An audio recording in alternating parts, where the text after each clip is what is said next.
Welcome to Film and Page. I'm Dominic, and in this video we'll be taking a look at the Folio Society edition of Something Wicked This Way Comes. Now, this book was originally published in 1962 and was written by Ray Bradbury.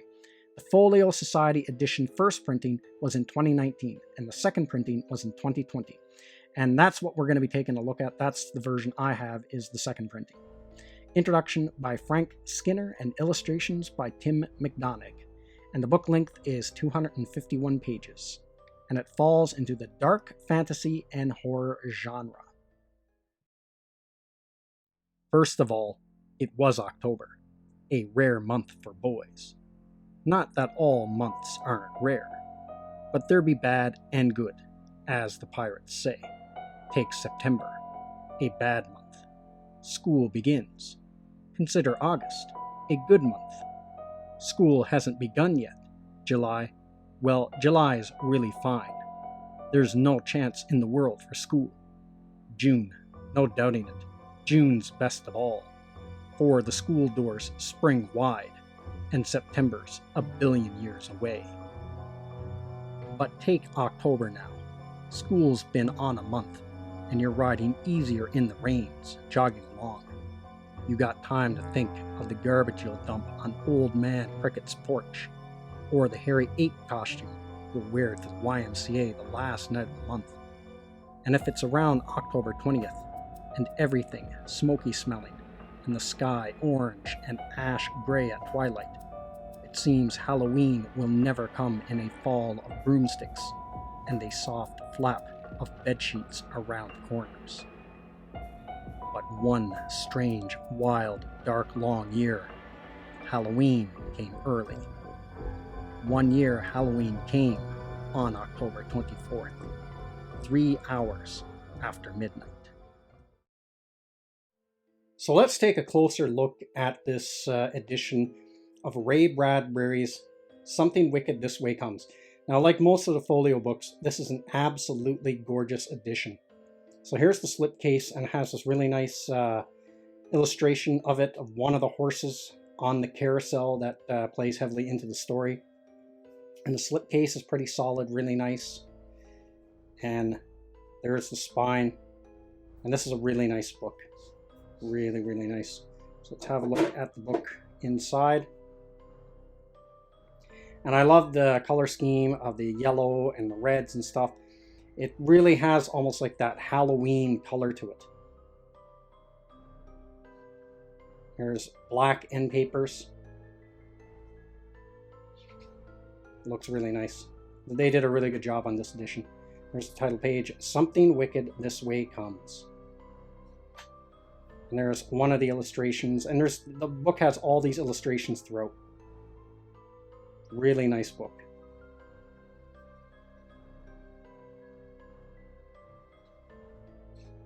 And here's the table of contents for the illustrations.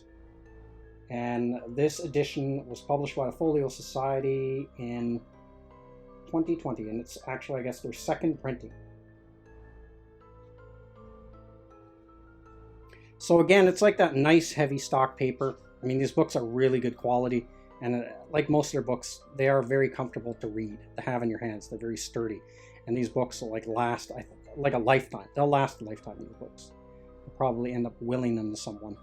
And on secondary markets, they're usually really expensive if you can find them, but most people don't give these books up. So let's take a look at some of the illustrations in this. So here's the first one of the carnival coming into town with the train. Really nice. I like all the illustrations has this theme of red, yellow, and black. Looks really nice. Then here is the next illustration, and this one's pretty gory. Pretty horrific looking scene, but fantastic illustration. Great horror scenery in this book. There's another great one. The Carnival Freaks with the Illustrated Man. Really great illustration.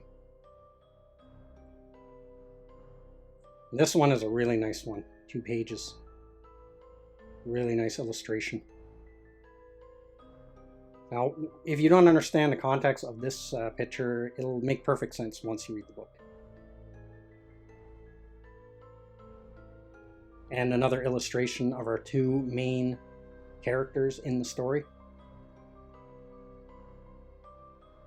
Now, this illustration here and the one that shows the train arriving in town, these are my two favorite ones in the book. Fantastic illustration.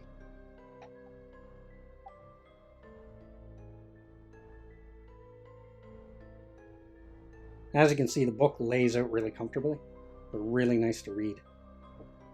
And more black end papers at the end. But this book is just absolutely gorgeous. They did such a great job on this book. It looks fantastic on the shelf.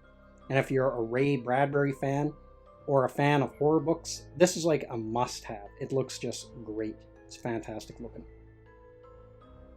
So now I'll get into reviewing the story part of the book. So there's going to be some mild spoilers. I'm not going to get into any heavy spoilers about the book. But first, a bit about my background with this book. So this is a book that has been on my radar for a long time, and I've been wanting to read it for quite some time now. So I've been trying to get into reading more Ray Bradbury stuff over the years here. And the first book I ever read by Ray Bradbury was Fahrenheit 451, and that was in the early 2000s. And I didn't really get into it or care for it too much upon the first time I read it. It was actually the second time I read the book that I really fell in love with the story. And that's actually one of my favorite science fiction books of all time, next to Frank Herbert's Dune.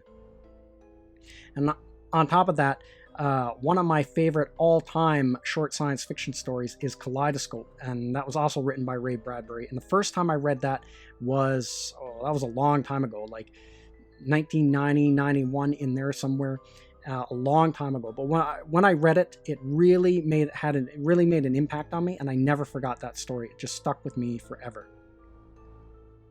And so I knew that Ray Bradbury had written some horror books in addition to science fiction. So Something Wicked This Way Comes is one of them that I wanted to check out. And the Folio Society did a really nice edition of it, so I decided to pick it up because I already have Fahrenheit 451. I have that in the Folio edition as well. So this story revolves around three characters: Jim Nightshade, Will Holloway, and Charles Holloway. Now, Jim and Will are best friends, and they live next door to each other. So one October, they are awakened one night by the sounds of a strange train coming into town. So they go and check it out, and it's a very spooky, very ominous train that's rolling into their small town. So they go out and follow it and spy on it, and they see that in the middle of the night when the train stops, the inhabitants of the train starts to set up this carnival. So they're all excited by this because now they have this cool carnival that's come to town and they want to go check it out, things like that. But when they check out the carnival, they soon learn that this isn't an ordinary carnival.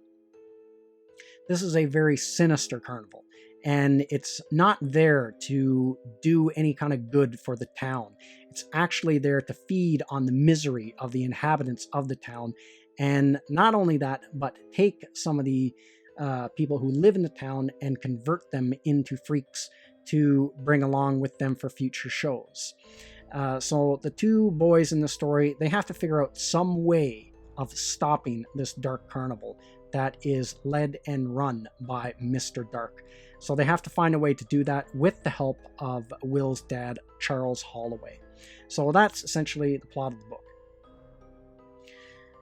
So some of the things that I liked about this book and some of the things I didn't like about this book. So I'll start off with the things I liked. First of all, I like the setting of the book. I like the small town setting. And I thought Ray Bradbury did a very good job of capturing that small town feel. And not only that, he did a good job of making the story like kind of connect with your childhood. And so it kind of made me like reminisce about when I was a kid and when October would roll around and Halloween would be coming on and things like that. He did a really good job of that. Also, I really like the two main characters, Jim and Will. He did a good job of writing them. I really could connect with them, and again, it was something that made me think of my own childhood. He did a really good job of making them like believable, living characters, even though they're young. And some people, they don't write young people very well. It's almost like they don't have any connection with their childhood anymore. They can't remember what it's like to be a child. So they don't really do a good job of that. But he did a good job in this book. And also, I really like the character of Mr. Dark and the Evil Carnival. Like a fantastic setting for a horror story or scary story. This, carnival that's full of all these grotesque freaks that have very ominous origins to them, let's just say. And the other thing about Mr. Dark is he has a connection to one of Ray Bradbury's other books, a loose connection, The Illustrated Man. Now, if you read that book, the character of the Illustrated Man, there's actually two illustrated men, the way I read the book anyway, in that book. So this is like a third illustrated man. He has his body covered in tattoos, and the tattoos can do like spooky stuff like move and change and all that kind of thing. So there is that connection. Mr. Dark is an illustrated man, similar but different to the Illustrated Man from Ray Bradbury's other book, The Illustrated Man. And on top of that, I really liked the ending of the book. I thought it had a good ending. I enjoyed it. Now, with all that being said, I had this book really hyped up in my mind. And when I read it, I was a little bit let down. It didn't live up to the hype that I built it up to in my mind. And on top of that, I found it a little bit hard to get into the story, and I found it dragged. Even though it's not a very long story, I did find it kind of drag a bit. Now, this is a book that I would like to give it a second read at some point in the future, just because the first time I read Fahrenheit 451, I found the same thing. I had a hard job getting into it, and I didn't really care for the story all that much. I thought it was kind of boring, and it wasn't until I read it a second time that I really got into it. So I'm curious if this story will have the same effect on me. So it's a story I want to give a second read to in the near future sometime, just to see if that perspective changes or not, like it did with Fahrenheit 451. Now, as for the horror aspects, it's a light horror. Now, to give you an idea, the change of pace, this was really a change of gears for me, because the book I read right before this was Stephen King's Pet Sematary. I read that book right before I read this one. So as soon as I'd done that one, I got right into this one. And yeah, it was quite a change of pace. So this is more of a horror story, almost like aimed more at kids. I mean, adults can read it and you can get a lot out of it, but it is more kind of geared for younger people, or it's not really shocking or horror heavy, I guess, and because Disney did make this into a movie years ago. And now some of the other things, some of the themes that the book deals with is that I liked was the relationship between Jim and Will. So the character of Jim, he doesn't really like being a child in the book. He kind of wants to age himself up, or he just wants to go from being a boy to being 20 right away. He just wants to get rid of those teen years and go straight to being a 20-year-old adult, so then he can just make his own decisions and get out of the town. So he's not happy with his situation or who he is. And the other character that kind of is in the same position is Will's dad, Charles Holloway. He's in like his early to mid 50s, and he's not a happy man. He's not really connecting with his family very well, or he doesn't feel like he is, or he just feels like there's just something about his life didn't work out, and he's just not satisfied with where he's at in his life. And he spends a lot of his time, he works in a library, so he spends a lot of his time there. Almost like he's always trying to escape his current existence while he's in the library. So as the story goes, unfolds and stuff like that, these two characters kind of have to work this out. And now, in the case of Jim, it's kind of causing friction between him and Will, because he wants to get out of this town. He wants to, become an adult right now and get out. And Will doesn't want that. And he doesn't want, he feels like he's being abandoned by his best friend Jim, and he doesn't want Jim to take off, and he doesn't want to be left alone in the town. So that's an interesting thing that goes on in the story.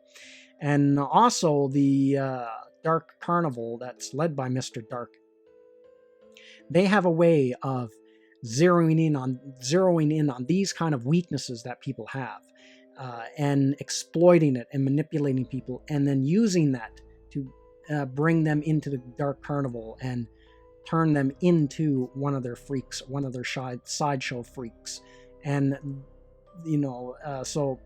so it's a carnival that feeds on people's misery, and then can manipulate people and take advantage of them, and also almost like assimilate them into their carnival.